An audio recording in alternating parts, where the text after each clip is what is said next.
তাকে ছাড়া আমি কিভাবে থাকবো, এই একটা কথা কখনো তোমাকে ভালো থাকতে দেবে না। কেউ কারো জীবনে অপরিহার্য না। এই সহজ কথাটা যতদিন তুমি না বুঝতে পারবে ততদিন তুমি ভালো থাকতে পারবে না। সময় সবকিছু বদলে দেয়। একসময় যে মানুষটা তোমার সাথে কথা না বলতে পেরে হাউমাউ করে কাঁদত, আর সে মানুষটা তোমার 50 বার কল রিসিভ করারও সময় পায় না। একসময় যে মানুষটা সারা রাত জেগে কথা বলার জন্য অনুরোধ করত, আজ তার খুব সহজে ঘুম চলে আসে। একসময় যে মানুষটা তুমি না খেলে খেত না, আজ তার সময় হয় না তোমার কাছে জানতে চাইবার তুমি খেয়েছো কিনা। একসময় যে মানুষটা তোমাকে ছাড়া 1 মিনিটও চলে না বলে শক্ত করে জড়িয়ে ধরত, আজ সেই মানুষটা 1 সপ্তাহ পরেও যোগাযোগ করার সময় পায় না। একসময় যে মানুষটা তোমার সবকিছু ভালো লাগতো, আজ সেই মানুষটার তোমার ভালো জিনিসগুলো অসহ্য লাগে। সময়ের সাথে সাথে পছন্দের মুখটা অপছন্দ হয়ে যায়। সময়ের সাথে সাথে প্রিয় মানুষটাও অপ্রিয় হয়ে যায়। সময়ের সাথে সাথে প্রিয় অভ্যাসগুলো অপ্রিয় হয়ে যায়। শুধু সময়ের সাথে সাথে ভালোবাসাটা ভুলে যাওয়া যায় না। ভালোবাসা ভুলে যাওয়ার দরকার নেই। শুধু যে মানুষটা এত সহজে বদলে গিয়ে সব স্মৃতি, কমিটমেন্ট, আবেগ, অনুভূতি, ভালোবাসা ভুলে গেল, তাকে মনে করে আর কষ্ট পাবে না। ভুলে থাকার চেষ্টা করো, দেখবে একদিন মনটা ঠিক শক্ত হয়ে যাবে। যেমন লোহাকে বারবার আগুনে পুড়িয়ে আঘাত করে করে ধারালো অস্ত্র বানানো হয়, তুমি ঠিক তেমন আঘাতে আঘাতে ধারালো অস্ত্র হয়ে যাবে।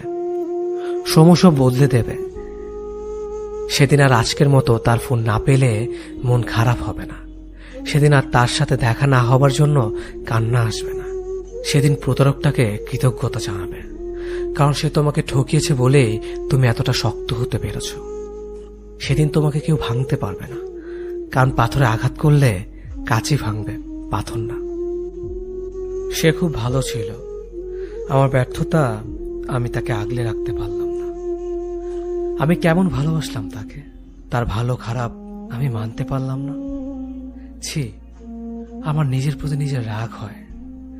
তার ভালো খারাপ ভালো লাগা যদি আমি মেনে নিতাম, ইস, তাকেও আগলে রাখা যেত।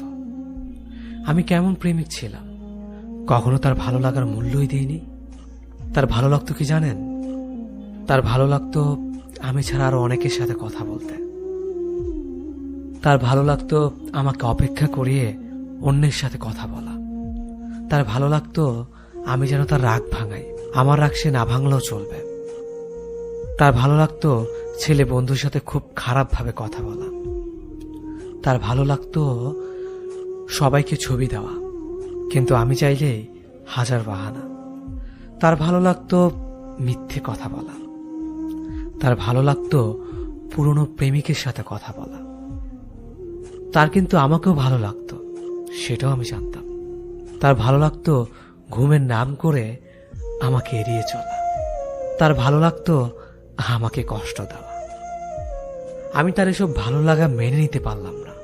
ছি, আমি কেমন প্রেমিক ছিলাম। এই জন্যই তো তাকে আগলে রাখতে পারলাম না। আসলে তার ভালো লাগার যে আমি মূল্যই দেইনি। মানুষের ভালো লাগাকে প্রাধান্য দেওয়া লাগে, না হয় সম্পর্ক টিকে না। সম্পর্কে শুধুমাত্র একজনের ভালো লাগার জন্যই অন্য আরেকজন অন্ধের মতো ভালোবেসে যায়। হারিয়ে ফেলেছি আমি আমার ভালোবাসাকে। সত্যি সে ভালো ছিল। আমি আজও নীরবে বসে চোখে জল ফেলি। আমাকে তুমি বুঝতে পারোনি, হয়তো বোঝার চেষ্টা করনি বলেই আমাকে তুমি বুঝতে পারোনি। আমার কলিজার প্রতিটা পৃষ্ঠায় এক একটা মহাকাব্য রচনা করে চলেছে। একটা বারের জন্য তুমি পড়ে দেখোনি। তবে আমাকে দেওয়া ভালোবাসা কি আমার প্রতি তোমার করুণা ছিল? আমি তো তোমাকে মন থেকে ভালোবেসেছিলাম। আজও তোমাকে সত্যিকারের ভালোবাসি। আমার ভালোবাসা তো কোনো খাত নেই।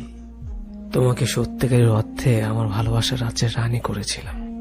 সবকিছুর পরেও কেন কেন এভাবে আমার থেকে দূরে চলে গেলে? সবটাই তো জানতে কতটা পাগলের মতো তোমাকে ভালোবেসেছি। হায়রে দুনিয়া, এই পৃথিবীতে সত্যিকারের ভালোবাসার কোনো দামই নেই। তোমার দেওয়া ভালোবাসাগুলো হয়তো অভিনয় ছিল, তাই না? কি দোষ করেছিলাম বলো তো? তোমাকে ভালোবাসাটা কি আমার দোষ ছিল? কিন্তু আমি তো তোমাকে জোর করিনি। আমি একাই তোমাকে ভালোবেসে যাচ্ছিলাম। এটাই তো ভালো ছিল। কেন 2 দিনের জন্য এসে আবার চলে গেলে? আমাকে ভালোবাসতে যদি তোমার এতটাই অরুচিকর হয়, তবে কেন তুমি আমাকে মিথ্যে স্বপ্ন দেখালে? তোমার মনে আমি নেই, সেখানে অন্য কেউ। এটা আমাকে বলে দিতে পারতে। আমি তো দিব্যি ভালোই ছিলাম। আমি আমার একা জীবনের নীরব ভালোবাসাকে নিয়ে, যে ভালোবাসা আমি তোমাকে কখনো কাছে পেতাম না, নিজেকে আড়াল করে তোমাকে রোজ দেখতাম। যে ভালোবাসা আমি একাই নিজের ভালোবাসার কথাগুলো বিড়বিড় করতাম। তোমাকে আজও খুব মিস করি। শুধু মিস করো না, তুমি আজও তোমার কলের আশায় থাকে। কিন্তু তুমি তো ব্যস্ত থাকো অন্য কাউকে নিয়ে। যে কটা দিন তুমি আমার সাথে ছিলে, মনে হচ্ছিল আমি হয়তো জিতে গেছি তোমাকে আমার জীবনে পেয়ে। কিন্তু না, সেটা ছিল ক্ষণিকের জন্য। আমি পেয়েও তোমাকে হারালাম। এর থেকে তোমাকে না পেতাম, তাহলে হয়তো এতটা কষ্ট বুকে কখনোই হতো না। এভাবে একা কাঁদতে হতো না আমাকে। আচ্ছা, একটা কথা বলি, আমার মতো কি তোমাকে অন্যকে ভালোবাসতে পারবে? না, পারবে না। তুমি আমার ভালোবাসাটাকে এতটাই ছোট করে দেখেছ যে কখনো আমার ভালোবাসাকে বুঝতেই পারোনি। শেষবারের মতো একটা কথা বলবো, কে তোমাকে আমার থেকে এত বেশি ভালোবাসে?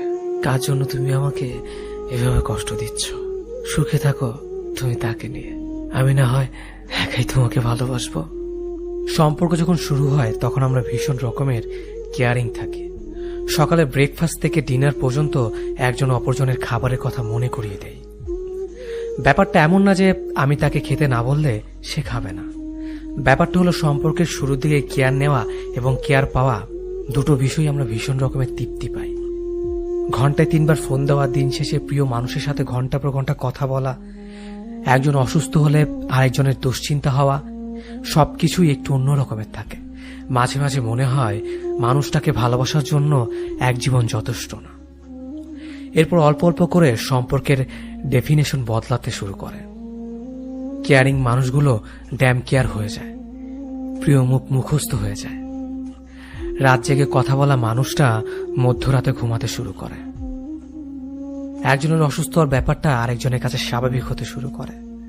প্রচন্ড জ্বরের ঘরে যে বিপরীত মানুষটা একসময় মাথায় হাত বোলানোর কথা বলতো, সম্পর্কের বয়স বেড়ে গেলে সেই মানুষটা একটা না পেয়ে এক্সট্রা খেয়ে ঘুমিয়ে যাওয়ার কথা বলে। টিপ পড়লে তোমাকে কি যে সুন্দর লাগে বলা প্রেমিক একসময় চোখের নিচে পড়ে যাওয়া কালিরও খেয়াল করে না। আমরা বেরিয়ে আসতে শুরু করি একটা ফ্যান্টাসির জগৎ থেকে। তারপর একদিন আর সবকিছু আগের মতো চলতে থাকে না। সব কেমন এলোমেলো লাগে। মানুষটা অভ্যাস হয়ে গেলেও একসময় মানুষটাকে আর আপন লাগে না। হৃৎপিণ্ড ভর্তি ভালোবাসা মরে গিয়ে যেখানে অভিযোগ ঢুকতে শুরু করে। আহা, ইনসোমিনিয়া ঝাপটে ধরে সমস্ত শহরটাকে। আমরা আশ্রয়হীন থাকতে পারি না, সবসময় একটা আশ্রয় দরকার হয় আমাদের। তারপর আমরা দূরে যেতে শুরু করি, একটা নিরাপদ আশ্রয় খুঁজে, একটু প্রেম খুঁজে, একটু কেয়ারিং চাই। মাঝে মাঝে দূরে চলে যেতে হয়। দূরে চলে যাওয়াটা জরুরি। দূরত্ব সৃষ্টি না হলে মানুষগুলোকে গুরুত্ব বোঝানো যায় না। মাঝে মাঝে নিজেকে আড়াল করে মানুষগুলোকে টের পাইয়ে দিতে হয় বুকে কতটা গভীর কষ্ট জমে গেলে মানুষ দূরে চলে যায়। জীবনে হুট করে নতুন কাউকে মনে জায়গা দেওয়ার আগে একবার হলো পুরনো সে মানুষটার কথা ভেবে নিও, যাকে মনে জায়গা দিয়ে তুমি নির্মমভাবে ঠকেছিলে। তখনই তো তুমি ঠিক আড্ডা বুঝতে পারোনি প্রতারক মানুষটার করা অভিনয়টুকু, যার কারণে মানুষটার কথার মায়াজালে তুমি আটকে গিয়েছিলে। কিন্তু এখনো যদি সেই একইভাবে প্রতারিত হও, তাহলে তুমি এখনো বোকাই আছো। যে ভালোবাসতে চায় তাকেই যে ভালোবাসতে হবে এমনটা কোথাও লেখা নেই। সবাই তো আবার সত্যিকারের অর্থেই মন থেকে ভালোবাসে না। অনেকেরই ভালোবাসার কথার পেছনে থাকে অভিনয়, ছলনার, প্রতারণার মতো বাজে উদ্দেশ্য। সবার মিষ্টি কথায় নিজেকে ভোলাতে নেই। তোমার জীবনে অনেকেই ভালোবেসে কাছে আসতে চাইবে, কিন্তু সবাই তোমাকে সত্যিকারের অর্থে মন থেকে ভালোবাসবে না। অনেকেই শুধুমাত্র অতীতকে ভুলে থাকার জন্য নতুন করে কাউকে কাছে পেতে চায়। অনেকের কাছে ভালোবাসা শুধুমাত্র সময় কাটানোর জন্য। যে মানুষটা হুটহাট করে জীবনে চলে আসতে চায় তার বিদায় বেলাও হুটহাট করে হয়ে যায়। হঠাৎ করে চলে আসা মানুষগুলো সারা জীবন থাকতে আসে না। এরা অনেকটা অতিথি পাখির মতো, খানিকটা সময় মনে নাড়া দিয়ে চলে যায়। অতিথি পাখিকে যেমন আটকে রাখা যায় না, এদেরও ধরে রাখা যায় না। যে জীবন থেকে চলে যেতে চায় তাকে যেমন জোর করে ধরে রাখতে হয় না, তেমনিভাবে যে জীবনে হঠাৎ করে আসতে চায় তাকেও সাথে সাথে গ্রহণ করতে হয় না। মানুষটাকে অপেক্ষা করাতে হয়, তার ভালোবাসার পরীক্ষা নিতে হয়। এতে করে সঠিক মানুষ চিনতে পারা যায়।